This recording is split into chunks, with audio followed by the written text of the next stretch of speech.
Welcome to another hip hop podcast, episode probably 7, maybe 6, depending on who's counting. This is one of your hosts, Mayron. You'll find out more about me as this podcast goes on. I'm here with the lovely. Hey, I'm Bria, the curator. Hey guys, thanks for listening. And we got a special guest today. He doesn't think he's that special, which is unfortunate, but that's, his own prerogative. Dave, why don't you go ahead and introduce yourself? All right, well, my name's Dave. I was a music blogger from, I'll probably say age 15 to about 21. I started off with my own blogs, which we will not mention. And then I got picked up by a blog called Back to Pluto, which was one of the more prominent underground rap blogs in the DMV area. And then from that, I ended up on various other websites, from Mishka's blog, which was a streetwear brand that still exists to this day. I was on the now defunct Tape Deck, which is an Atlanta-based hip-hop blog that birthed the best hip-hop blogger ever, in my opinion, the wonderful Yo from DJ Booth. A few stuff with like the Fader, a lot of little stuff here and there. Pat is dope, right? Pat is dope, yeah. Hey, yeah. I mean, it's a big deal. And then I also, for like the later part of my career, I also did a lot of underground shows in the DMV featuring various artists. Who'd you bring? Brag a little. Who'd you bring? I helped bring Denzel Curry to DC for the first time. Who had a great album last year, Taboo. Sorry. I also helped bring Rob Banks. People may or may not be a fan of his. But also, I provided a platform for a lot of DMV artists to have a place to express themselves. Most of your favorite, like, local underground DMV rappers I have associated with in the past. So, shout out to Dave for being here. And if you haven't figured out, the reason we brought Dave in today is we want to talk about a specific era in hip-hop. And for us, it's called the blog era. This is a time period between 2007 to about 2014, we'll say. I think that's a fair assessment of the time. And who better to bring in other than someone who's actually blogging at the time, right? What's wild about this era, there's so many wild things about this era, but what's wild about this era is the amount of amazing rap music produced in this 7-year period. Like, I was going back and I was like looking at all the tapes that came out, looking at all the artists that came out, and the 3 biggest rappers of today came out of the blog era. Like Kendrick, Cole, Drake. All came out of the blog era. All came out because they had fire tapes and sort of survived to be who they are now, which is incredibly dope. And I think what's important about that, what you just said, you said tapes. Yeah, they had This tapes. is free music for about a period of 7 years of just the best music being released in rap was all free. A lot of it was completely unaffiliated with any label or machine. It was just people expressing themselves. Produced in home studios. Like, I can't wait till we get back to that. A little grinding. But it's wild, right? Because it was unaffiliated with, like, sort of any major labels. And all that shit was free, from DatPiff to Zshare to Hulkshare to LimeWire to Morpheus to all these other ways to get music, like Mediafire, RapidShare, Mega Upload. All these places you could just go online and you could type in your favorite artist, and it was a gamble as to whether or not you were actually getting their music or, like, someone trolling you. But in general, you just type it in a LimeWire. You have all their projects in the instant. They release a new tape, that's fine. You don't have to go to a store or nothing. You just go to DatPiff, download the tape, and now you have this shit in your iPod that only can hold 500 songs. Which is wild, right? Like, the distribution of music was free, but the quality of music was at an all-time high. Like, it's an incredible paradox to think about. You're like, damn, like, on this one hand, I'm not paying for any of this shit. Because I thought about this when I was like, Piratic by Illegally Black Star, most definitely valid quality, love y'all. But still, when I was doing that, I was like, I'm not paying them, but this music is amazing. And it sort of changed the state of music as it is forever. Definitely. It really sort of birthed the entire use of the internet as the medium for music being created. It was the precursor to all of what we have, streaming and like SoundCloud and all these things. And it was so much better than streaming because you owned it. You had the file. I could take it anywhere. There wasn't an ad before my music.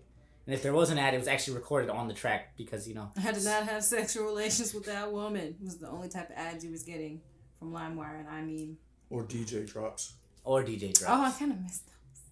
Yeah. Where'd you find this? They did add something, right? They did add something.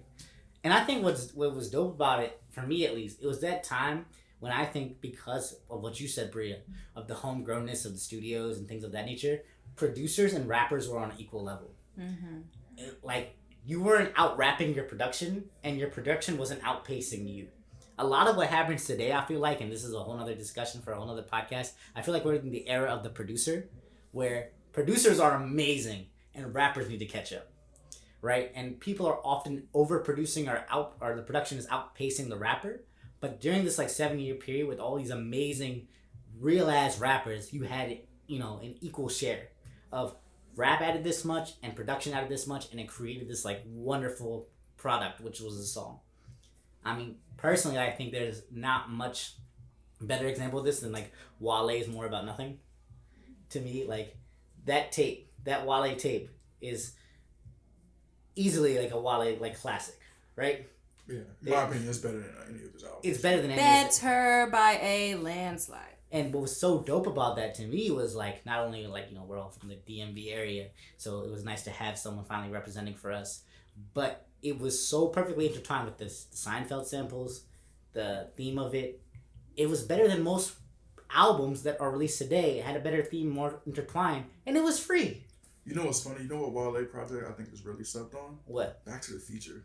Back to the Future? Yeah. I don't think that people really understood the... Ninth Wonder was, I guess, in a sense, stepping down. He's been with Jay-Z, all the greats. I mean, and Lil Brother is one of the greatest hip-hop people of all time. He stepped down and brought someone else up. He gave Wale incredible beats on that project. And I believe that was right before More About Nothing. Right, it was the tape right before it, yeah. It was wild, right? What are some of your favorite tapes from that era? Oh, man. Well, I'd probably say my favorite rapper was birthed in that era, and that's Currency. Spit it. So, basically, literally everything. Fast Times at Ridgemont Fly, Covert Coup. Yeah. We don't even have to talk about that. One of the greatest mixtapes of all time. Yeah. Even his albums were great. He has an album called The Jet Files, which I'm not sure how many people know about that, but I think that album was incredible too. But what other projects? The Bake Sale by the Cool Kids. Yo, the Cool Kids, man. Underappreciated. The Cool Kids are just underappreciated group in general. They've done so much to shape the way hip hop is listened to and what the sound is now, and they are not heralded nearly enough. Not even with rap, but music? Style. Style, totally.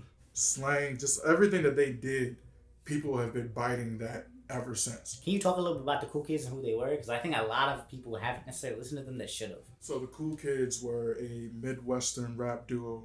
Well, they're still together with rapper-producer Chuck English and rapper Mikey Rocks, now known as Sir Michael Rocks. Yeah. Chuck is from Detroit, Mikey's from Chicago, and they met on MySpace, of all places. Shout out to MySpace. Yeah. A lot of your favorite rappers and a lot of your favorite producers are from the MySpace era. So Deadass. And should be proud of it. Yeah. I don't know why we're not. MySpace did the things. For sure. MySpace was a better social media platform than what we have now, I would argue. It's a lot less bells and even there were more bells and whistles, but it was a lot less official. And there was more flexibility, right? It's an Apple versus an Android debate almost for me. Facebook almost feels like an Apple product. It's finished. You can't really fuck with it. MySpace is an Android product. You can do whatever you want. Gut it, rebuild it. It was literally like a jailbroken social media site. Entirely. You could have your own code. It taught niggas how to code. Entirely. HTML, CSS, all that shit. It was all on there. And that in itself was amazing. But go ahead. The Cool Kids. So yeah, they make incredible music, but I guess with the Bake Sale, what drew people to them was sort of the throwback feel of the whole thing. It was a lot of 80s sounding drums and the whole aesthetic of snapbacks and throwback jerseys, references retro to the Far Jordans. Side. It was a lot of stuff in there. Sort of not so much pastel colored pants, but light wash jeans, skinny jeans. The glorification of nostalgia, the nostalgia era was heralded in by them. They were the dark horses of that. They brought the like true like, hey, yo, we're gonna like dress like it's the '90s all the time thing aesthetic to rap very hard. I would say. Yeah, definitely. And just like above all else, they just made incredible music, and they got the respect of the rap game super fast. They dropped a mixtape called "Gone Fishing" with Don Cannon, best in my opinion, the best DJ of that era. But we can get into that later. Ooh, I don't know about that. But like he had Ludacris, they had Ludacris, Bun B, like all sorts of like legends. Yeah. Again, a free project. It was a great tape. What was some of your favorite tapes, Brie? From what I can remember, definitely Cushion Orange Juice. Hey, Always honorable mention. You cannot talk about the block era without talking about Cushion Orange Juice. I think Crit Was Here is another really big influential one for me. Bastard because of Tyler. Just the introduction of Tyler. Something I will never forget. And he's a huge, I think, portion of the block era that I feel like a lot of hip hop heads might not give Tyler because I don't think he was on anyone's really radar yet. I feel like he was only on blog niggas' radars, but any other type of blogs, niggas that did Tumblr and skate blogs and shit like that, niggas like that gave the fuck He was about a Tyler. child of the internet type of guy. Yeah, but not necessarily a child of hip hop yet. I think he's somebody that got adopted later, and I just think that's really cool because at that point, Tyler was that nigga to me. And I think without a doubt, Live Love ASAP is probably one of my favorite projects from this era, without a doubt. And it's really, really sentimental to me because I think that's a project I think about when I when I reflect on my career. I think as far as like hip hop and in the entertainment industry period, Live Love ASAP is such a reflection of like the beginnings of that. I think the first show when I was working for WMC, when I was at UMD, the first show that I was able to like photograph and take videos of and interview the artists afterwards was for ASAP show. I think at Ram's Head for Live Love ASAP. That is a huge influence. And any project Kendrick Lamar dropped. I mean, this era birthed my top 3 rapper of all time, which is Kendrick Lamar. K-Dot. I have 2 things. One, I think that Peso is one of the best music videos ever. Flat out. It was, and yeah, my God. The was music videos that project produced, period. It was just it was like beautifully well. Like, that's probably the best way I could explain it. It was just like, it was a moment. That was what a moment is. My God. Yeah, such a moment. Live Love ASAP is like cement to me when I think about like this era, and also like it completely reflects like this era of music, just the creation of like things that we still talk about, like vibes and things like that. And like this whole like ghetto chic mixing like luxury with like thrift type gear type wear, like that was the Pesos video. Like, that was Lil ASAP. And I have a Cushion Orange Juice hot take. Go ahead. That's Wiz's best project, and he did it by taking Currency's model. His model? If you listen to that project from like the beats to the way his cadence is. Oh, so he just rapped like Currency. Yeah. He rapped like Currency. Okay. So Wiz does this all the time. But though, I'm not saying that as like any sort of disrespect to Wiz, because they're brothers. Mm-hmm. But I just think that it's a testament to Currency that someone could take his style and sort of add like the singing aspect and like sort of make it their own. Well, let's talk about this, right? Because they just released a tape 2009. Mm-hmm. And what's wild is like Wiz only raps when Currency's there. Like Wiz is lazy when he's not being pushed. Yeah. Right? But the thing is, like, what makes those tapes so good is that Currency pushes Wiz to another level, and Wiz emulates where he's being pushed to, which is, I think, more to your point.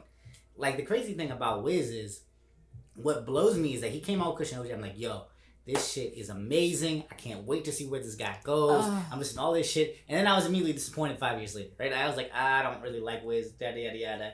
But whenever he raps with Currency, he raps like the Wiz that I wanted him to be.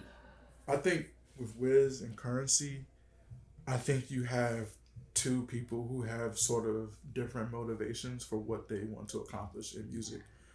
I think Currency, and he said this many times, he doesn't want the spotlight. He doesn't want that sort of mainstream sort of like. I mean, he left Cash Money, like he left being he left the No number Limit. 2. Yeah, he left No Limit. Yeah, he left the labels, right? He was one of the first people who were like, nah, fuck it, I'm gonna do it myself. And I think he built sort of like this foundation that he found his lane and he was cool with it. He was able to make his own money he was able to sign to a label that basically let him do whatever he wanted because they knew that Currency can do whatever he wants and that we know we're going to get a return on investment. He's an underground legend. I think he solidified himself as an underground legend. It kind of pushed a few other niggas that was like, maybe he'll be here. Like Crit, unfortunately, who's one of my faves. Nah, we're going to talk about that. Crit has established a great career for himself. Without a doubt. I'm just saying, as far as like being underground king, underground legend, I feel like Currency cemented himself kind of in that a little bit I don't more. think you can name another rapper who's not on a major label who's had so many cosigns. You can't really. I think he's one of the realest dudes in rap. I think Currency's one of the realest dudes in rap. So he's rapped with Talib Kweli, Kendrick, Future, production by Pharrell, Wiz, of course. Everybody who we know as popular rappers, Rick Ross. I don't have to take away anything from Currency to say Crit is great though. Crit is one of the greatest. Crit, one of the greatest. To me, his downfall was that he never, until recently, expanded out to his different production. All right, let's talk about this. I got stuff to say. Well, okay. Before we get into this main run, I wanted to know your favorite projects from this blog era. I think that's what we were getting, but obviously, Crit Was Here was one of them. So the Crit Was Here was one of my favorite projects. I think I had a lot of favorite projects. Kids was a huge deal to me. Oh my God, I forgot about Kids. I'm so sorry. Yeah. Shout out to Mac. Shout out to Mac. Rest in peace. One of my favorite movies of all time. So the fact that as soon as you dropped this project, I was like, I don't even have to listen to it. I'm sold. I actually hated that project. That's interesting. I think so. There's a lot of stuff that came out that's amazing. One of my favorite albums from this era, which was analogous to his mixtapes, was Blue in Exile. Released something called Below the Heavens. That's one of my top 9 hip hop albums of all time. Easily. And that's one of the greatest hip hop albums of all time. 1999 by Joey Badass. That's to me is a classic pure hip hop tape.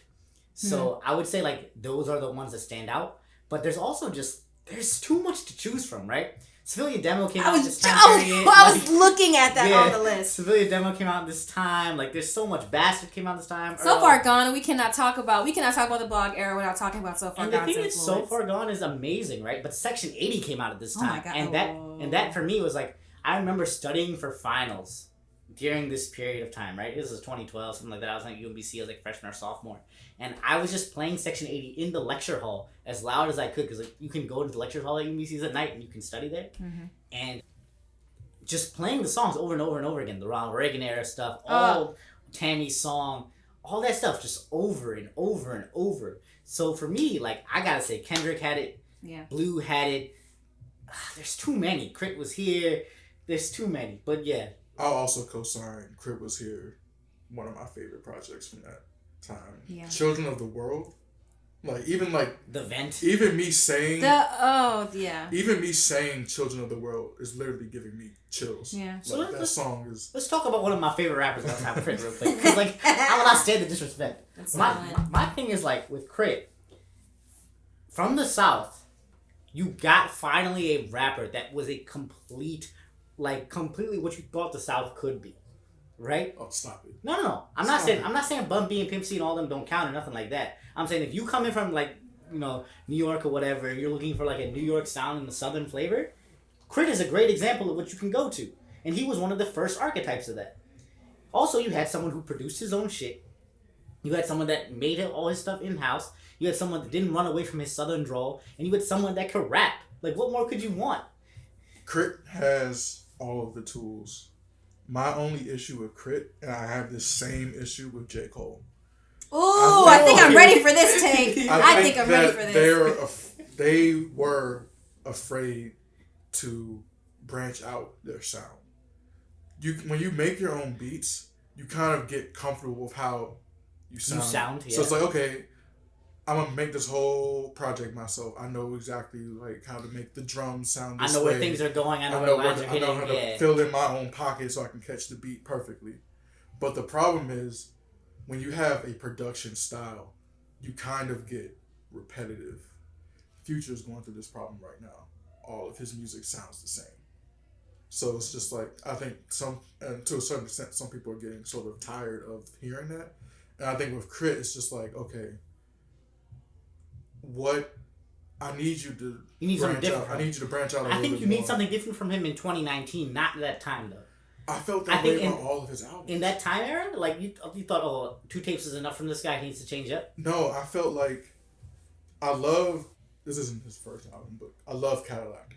Galactica. Oh wow. But like I always felt like his albums kind of had sort of the same sort of tone and same sort of I feel like feel. his tapes were better than So his it's albums. just like Yeah. I can kind of feel like, yeah, this album is good, but is it like? But you draw that same parallel with Cole. Yeah, I'm a Cole hater though.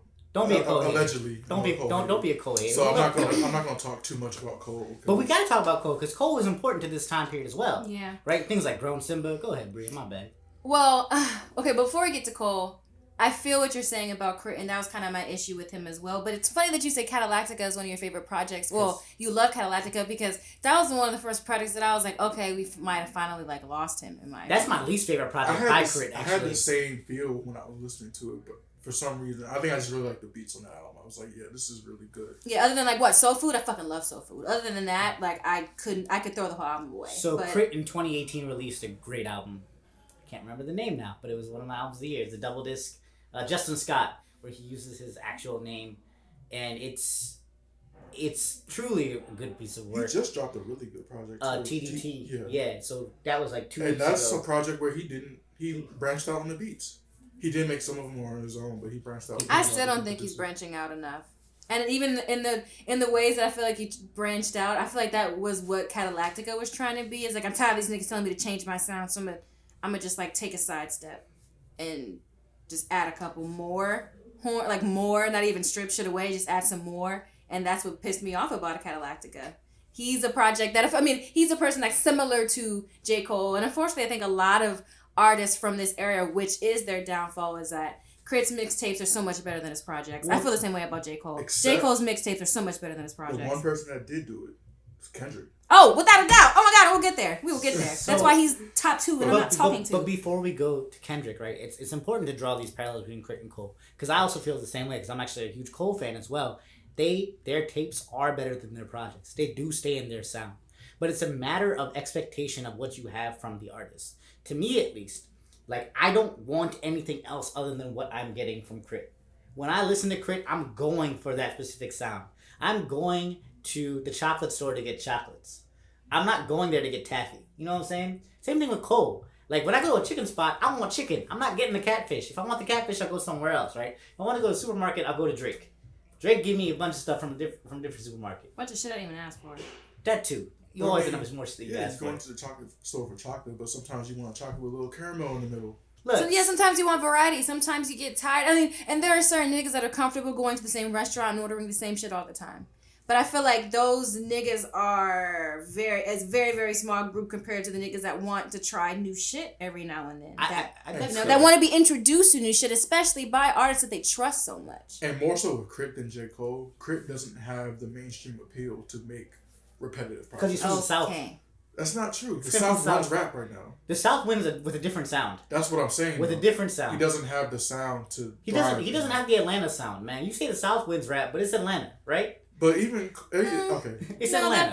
But you would think that in the era of like ASAP Rocky, where the Houston sound was so strong, that Crit could have found his lane. He's from Mississippi, man. It's different. The sound is so. But similar. right. I see what you're saying though. Yeah, because Kendrick's sound, I feel like I don't know. I feel like he could have went places, and I feel like he kind of just chose not to. So he has the same approach to music as Kendrick. Just about the same content, the same sort of vulnerabilities that Kendrick shows. They both can rap, and they both rap about real shit. Yeah. But let's talk about Kendrick, right? Because we can't get past not talking about Kendrick. With Kendrick, this is the era that Kendrick established the groundwork that he would later use to become the GOAT. Yep. Kendrick is probably one of the most impressive rappers that I've ever come across. Flat out. I heard Good Kid, Mad City. I was so excited to hear his first real album, and I was so impressed that I thought this is about to be the next Nas. There's nothing he can do to top this album. Except that he's better, in my opinion, than Nas already. But the Nas impression is more so. I think he set the bar so high that I was like, the next project's got to be worse than this. And it was not. Except it wasn't. It was better. But and people hate on that fucking album so much. And I don't understand who actually why. hates on the album? I don't understand. I see it Who hates on To Pimp a Butterfly? Every so often I'll see a tweet y'all niggas are calling To Pimp a Butterfly a classic. I'm like, when yes. It's not. Honestly, I just feel like niggas that don't like to read. don't like To Pimp a Butterfly. Generally. Niggas that don't appreciate how hip-hop has been influenced by other genres of music. The niggas that don't listen to anything outside of that. Or they don't appreciate To Pimp a Butterfly. Or they don't even listen to all of hip-hop, right? Because I don't think you can listen to MF Doom and then not like To Pimp a Butterfly. I don't think you can listen to sort of like the edges of rap and then come back and be like, nah, To Pimp a Butterfly is whack. Only if you listen to the mainstream do you think Pimp a Butterfly is whack. I have a hard time even like putting the rap label on To Pimp a Butterfly. It was just such that's why I say that. If that album people call it a jazz album. They need to put that album won a in Pulitzer the fucking Prize. Smithsonian. Yeah. That needs to be there because that is really like I don't know, man. It won a Pulitzer Prize, but to refocus though, because like Kendrick is amazing and we could wax poetic with Kendrick all day, but talk about Kendrick sort of in this time period, in context of the people that he was coming up with, he also set himself apart, right? Section 80 was apart from the rest of the mixtapes I think that came out. There's a lot of era-defining projects that came out, Section 80 being one of them. But I think there was other rappers who were rapping in the same vein at the time. Like Odyssey came out. Not saying that Odyssey is near the level of Kendrick, but I'm saying Odyssey had similar content, similar vibe as Kendrick on that first tape that Kendrick came out with. I mean, honestly, that's all down to Machine. Kendrick had the Machine behind him, which is not that's not disrespect to him. Yeah. But also the DMV doesn't get a lot of love in the rap game. But Odyssey should get more love. He's from DC. He was amazing during this time as well. But I appreciate Kendrick for not being afraid to push the boundaries of his own sound. He always seemed like every project he's released has been different. Every project seems almost so like a period piece. Yes. Moments of his life, moments of what rap was like. Society. And a lot of rappers don't have that sort of fearlessness to like experiment with sound, with cadence, with pitch changes, and just like... Oh my gosh, yes. But I think all of that was born as a result of this era, right? I think what gave him the ability to sort of like explore musically is the groundwork that he laid in this blog era. There are a ton of rappers from this blog era that I think came about too soon. Who? Charles Hamilton. Let's talk about Sonic the Hedgehog. Let's talk about Sonic the Hedgehog, man. I hope he's doing well. I think Charles Hamilton was one of the most talented people I've ever come across in terms of music. If you haven't listened to Pink Lava Lamp, please do so. And I think that if he had came out in 2017 instead of 2008, we would be talking about him like... Oh my God. We would be talking about him like people talk about XXXTentacion. I think there's a lot of parallels to them in terms of like how vulnerable they were. And I'm not a big fan of X, but how vulnerable they were, how their fan bases sort of related to the pain that they expressed through their music.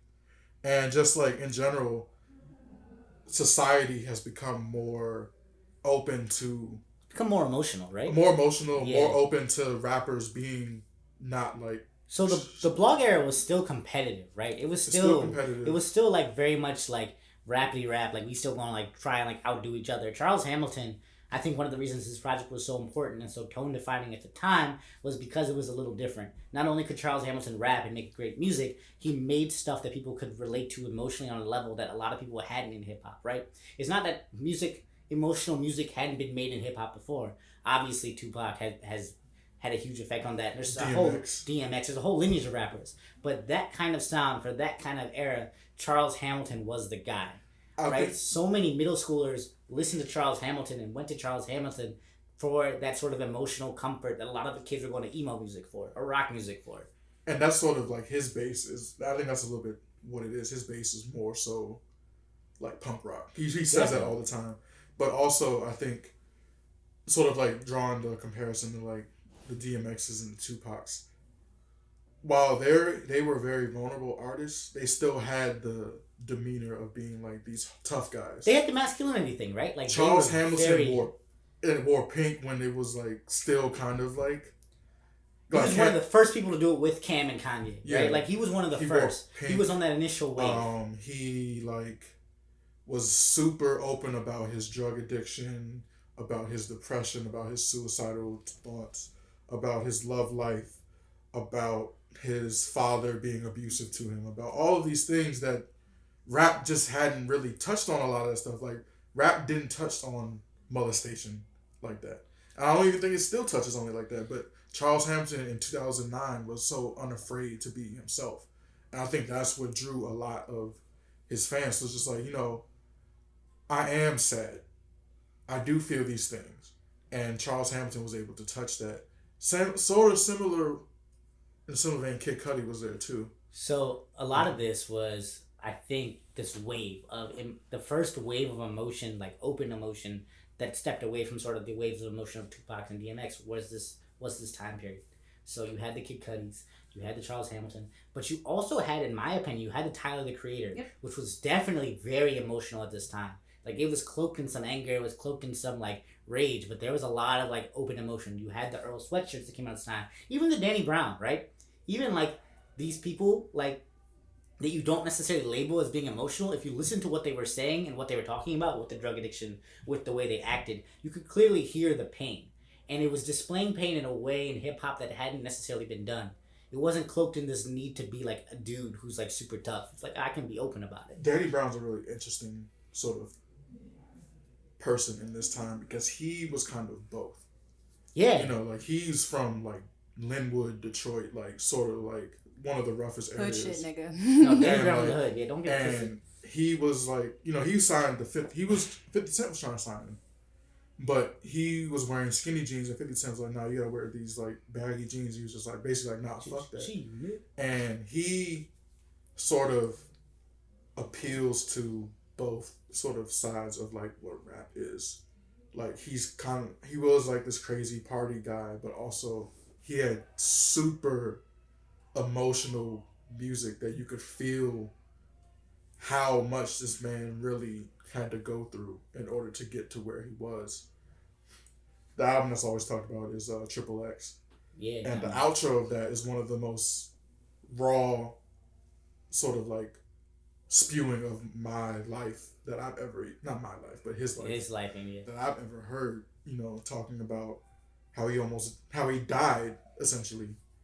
He OD'd and died, and he was resuscitated, and how that sort of changed his life and changed how he viewed everything, and just sort of like, Danny Brown's one of my favorites. I met him, and he's crazy, right? One of the coolest people I've ever met. Yeah, I actually interviewed him for WMUC at the radio station. I think the only artist who actually let me sit down and talk to, and he was such a nice dude, the most nicest, most articulate, which was a little bit surprising, even though he was tripping balls. And very friendly, offered us lots of drugs. He's super unappreciated too. Very much so.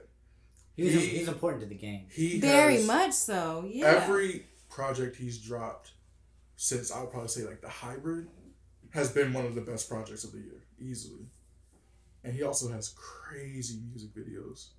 Yeah. His music videos are really cinematic. Have you seen the one for Ain't It Funny? Yes, I think I used to sit and watch. He's another. I want to have an episode where we talk about, like, YouTube and how it affected and influenced hip hop music, because there are just certain artists that I just, like, used to watch like every single interview, every single music video off of YouTube, and Danny Brown was surprisingly one of those artists. Who'd you watch at this time? On YouTube? Yeah. Tyler. Everything Tyler did. His music videos were fucking crazy. And just everything that Odd Future was doing. They used to post a lot of videos of them just kicking it, just doing stupid shit. A lot of skits and everything before Lord Squad became a thing. Yeah. Like Hot Ass Beat Clap and stuff like that. That wasn't on Lord Squad. That was before Lord Squad. Yeah. Like, he used to have wild ass interviews. I used to watch a lot of TDE shit, but more so for Schoolboy Q than Kendrick Lamar. He was bigger than K-Dot at the time, right? He was huge. Joey Badass, he had a stint around the 1999 era. We had a lot of good music videos in 1999 when that Vashti directed and shot. Yeah, there's... What crew had the most influence on you at this time? You named three very distinct crews, like Pro Era, TDE, and Odd Future. I was about to say, I mean, I think from this era specifically, Odd Future is, in my opinion, one of the most influential, and And especially reflecting back on them now, when you think about niggas that were kind of coming up in this era, especially that were in groups, and like how many of these niggas are actually on right now. And although all these niggas might not have been a part of Odd Future, but you still see Tyler, you still see Earl, you still see Frank, like you still see these niggas out here. Vince Staples. Vince Staples, yeah. Still see Sid. What? Right, Sid, internet, and now these new niggas like Steve Lacy being introduced and shit like that. So like, I think Our Future is really influential in this era, and TDE. No one can talk about TDE's influence from then to now and how it's only gotten bigger, only gotten better. Their second, third generation of artists are equally as good and as talented as the beginning. Because now you have SZA and even Isaiah Rashad. I think even though he's a little bit associated with this blogger and everything, I think he still will be considered second generation of TDE or whatever. That's real, yeah. Like, but even like Sir now and all these niggas from the third generation, like TDE is unmatched, and I think it be cultivated was birthed from this block era. And even like the little movements that they tried to have that died off, like Black Hippie and shit like that. Like TDE was doing some shit before niggas even cared. TDE is the modern Dungeon Family. For real. In my opinion. For real. During this time, I was watching a lot of Currency videos because like that was kind of, aside from like the weed, 'cause I'm straight edge, but like that was like the life I wanted to live. Like, he had all of the shoes. He had all of the cars. I love old school cars. I love, Moran knows me. I love sneakers. Yep, but like also like similar to like how Our Future would just have videos of them kicking it. Currency and Wiz had the Day to Day series. Oh my god, favorite vlog series. Day to Day is unfucking matched, under fucking rated. I still remember being in like the crib with some of my friends, just watching like. He had this one where he was going over this bridge, and it was just like they were both high as hell, and they were just like, "Yeah, man, we're going over the bridge of Terabithia, man."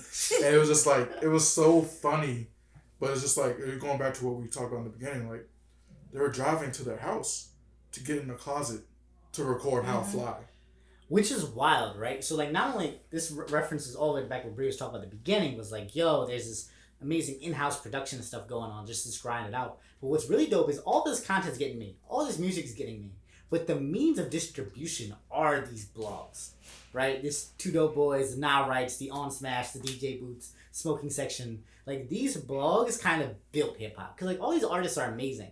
And obviously the vehicle that we got to them was the internet. But social media wasn't a huge thing at this time. Like MySpace was cool, but you weren't really necessarily getting the same interaction with artists like you did now on Twitter and stuff like that. These blogs were the bridge. These were the gatekeepers, right? Right. They were like, hey, this is who you should be paying attention to, and these are all the reasons why if you're not hip. And if you got a feature on one of these blogs, it was a huge deal, right? If Fat is Dope said, nah, fuck it, we're going to put Crit on our main page today, everybody's getting the Crit link today. The first time I ever saw Kendrick Lamar was on a Fat is Dope interview.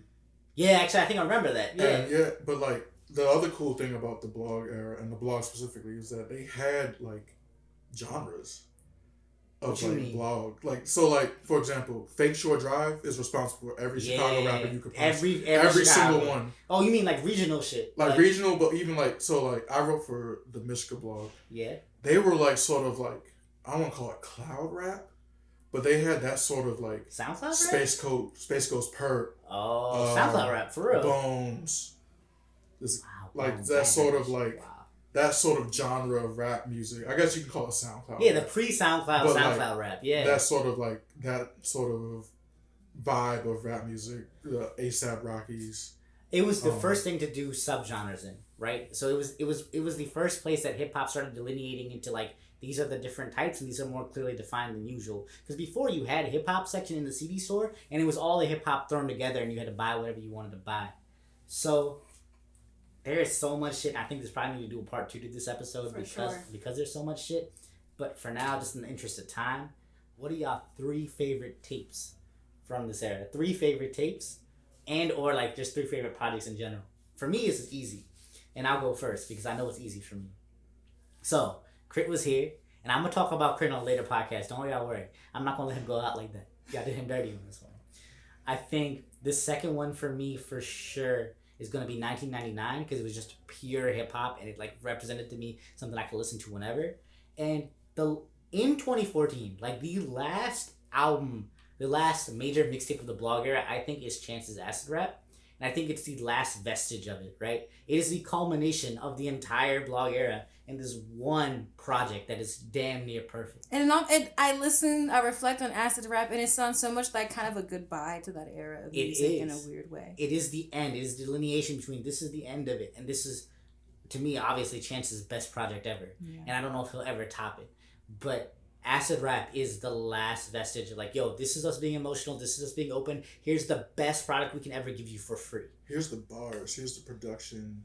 You know, it was literally, like we all said, a snapshot of what the blog era was. And I felt like it was the last time we were given all of these things, including vulnerability, without being sold something else. Because that's not to say that music now isn't as equally emotional, as equally as whatever, but I feel like now there's just always something being tied to it, being sold along with it, which isn't necessarily bad things, right? Like the discussion of mental health, we talked about the reflection of all the best albums of 2018, and the reason why Saba's is one of the best is because like the discussion of mental health and like that very much being like, I think the purpose of the album and how important that is. But there's something to be said in this type of music that was given to us, like we kind of like for free in all aspects, not just like monetarily, but like just this free emotion, just this free feeling, this is free beats, free bars, free everything, just because I want you niggas to fuck with me, I want you niggas to feel me, not even buy my shit yet because they're not selling anything. The music was free. Here's my soul, you can have it for free, and here's it wrapped up in the best bars I can give you. And if you fuck with me, just come back with some money. And I don't think that's even how new music is sold to us now. Now it's sold to us with like, fuck with me. Yo, like, stream my shit. Stream my shit. Right shit. You know what I mean? My ads and dead ass. Currency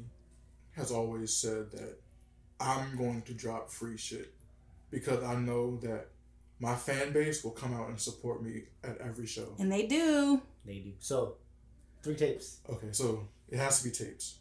Tapes or albums, tapes, projects. I think, for me, if I use albums, it's going to be... No, unfair. 3 tapes. You're right, because then I would have had to include blues. Covert Coupe. Hey. Is my favorite tape from that era. This is a really obscure Charles Hampton project, but it's called My Brain is Alive. And then, you know what? I think I have to go Crip Was Here. Crip Was Here was very important to me. It's a damn good tape. Yeah. It's a damn good tape. Bria, what you got?